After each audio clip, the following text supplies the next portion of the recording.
弟兄姊妹平安，今天是2023年的8月22号。今天的经文是诗篇130篇，创世纪44章第1节到34节，罗马书11章13节到29节。今天要跟大家分享的主题是外邦的救恩。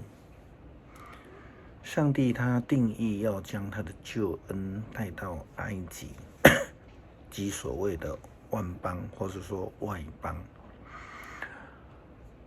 最近我们所研读到的创世纪记载的当中，无论是雅各他回到妈妈的娘家，舅舅拉班的家庭，或是借着约瑟以及雅各以色列的全家之移民到了埃及，上帝就将他的救恩带给了外邦及全埃及。我们在8月18的读经分享的当中提到了，上帝为了拯救以色列的全家族，就安排了约瑟的哥哥他们的嫉妒，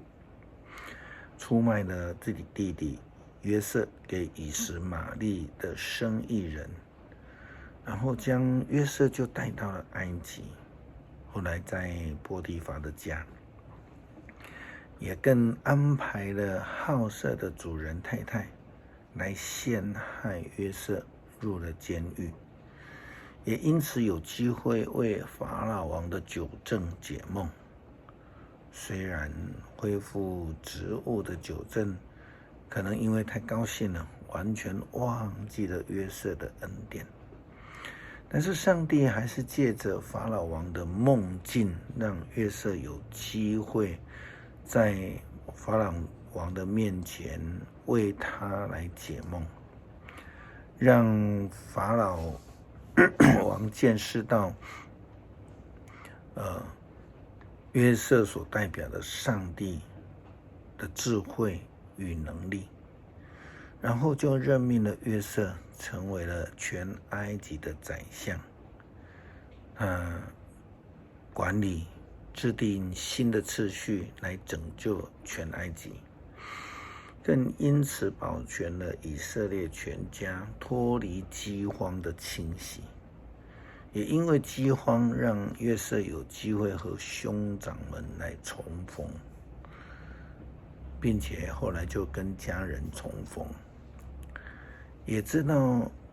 父亲仍然健在健康。今天的经文创世纪44章第1节到34节提到了之前约瑟在要求他哥哥们回家带自己的亲弟弟便雅悯来到埃及之后，又设计了想办法将便雅悯留在埃及。当然他不是为了要扣押便雅悯，他的目的其实是要他们的全家可以搬来埃及，因为上帝的救恩透过约瑟然后领导了，赐给了埃及，更要赐给以色列的全家。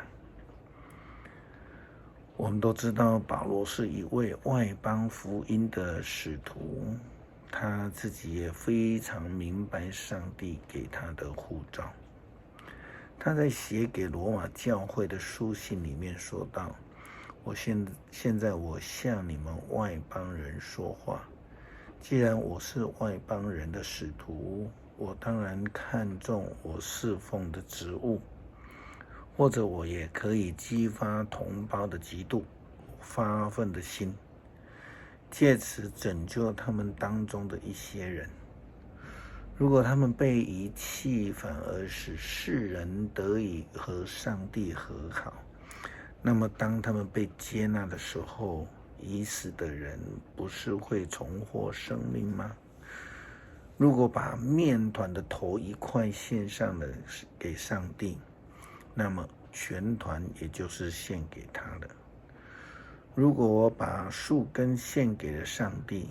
那么连树的枝子也献给了他。有些橄榄树的枝子给折了下来，而野生的橄榄树的枝子被接上去了。你外邦人就像野橄榄树，现在分享着犹太人的丰富生命力，所以你们不可以看清那些像枝子给折下来的人。你不过是枝子，怎么可以自夸呢？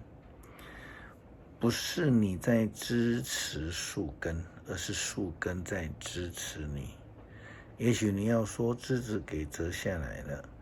为的是要让我能够接上去，这话是不错。他们给折下来，因为他们不信。你站立得住，因为你信。但是不可骄傲，要存警戒的心。犹太人是原有的枝子，上帝既然没有顾惜他们，你以为他会顾惜你吗？从这里我们看出，上帝既仁慈又严厉。对于那一些失足跌倒的人，他是严厉的。对于你，只要你继续生活在他的慈爱中，他是仁慈的，否则你也会被折下来。至于犹太人，他们如果不再坚持不信，就可以被恢复到原来的地位上，因为上帝能够把他们再接回去。你这外邦人好比折下来的野橄榄树枝子，都还不能够不自然的被接在好的橄榄树上，而犹太人就像经过培植的树，上帝把这树折下来的枝子再接回原来的树上，不是更容易吗？保罗他以植物的接枝来谈到外邦的福音的允许，意思并不是说我们必须要成为犹太人才能够得救，就如同某些犹太基督徒的想法，外邦人必须要接受割礼才能得救，事实上并不是如此。保罗的说法是，外邦人的又如同犹太人一样，能够得到相同的救恩，如同接枝的树一样，无论你是什么样的接法，都得到了相同的营养，没有差别。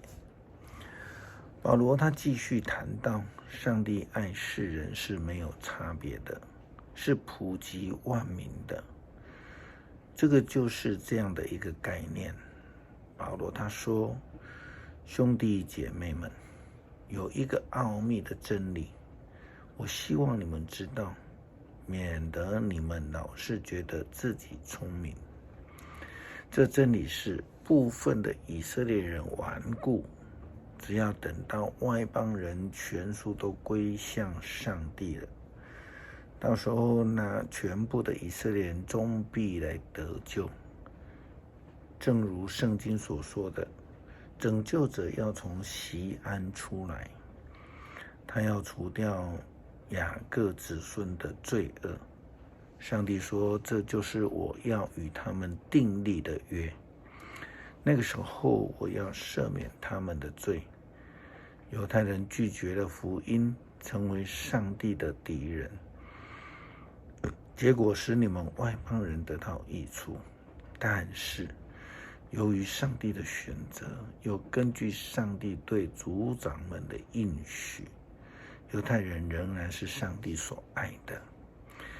因为上帝的选召和恩典是从不改变的。上帝的救恩临到了外邦，但是犹太人仍然是上帝所拯救的对象。上帝不会排斥犹太人，就如同他赐救恩给外邦人一样，除非人们自己拒绝。诗篇130篇，上主啊，我在绝望中求告你，主啊，求你垂听我的哀嚎，求你听我求助的呼声。如果你记录我们的罪，谁能逃脱惩罚呢？然而你饶恕我们，因此我们应该敬畏你。我迫切地等候上主的帮助，我信靠他的话，我仰望主，比守夜的人等候天亮还要迫切。是的，比守夜的人等候天亮还要迫切。以色列人啊，要信靠上主，因为他有不变的爱，他有丰盛的救恩，他要拯救他的子民以色列脱离他们一切的罪恶。感谢上帝赐下救恩给万民，使得非犹太人的我们能够得救，如同犹太人所领受的救恩一样。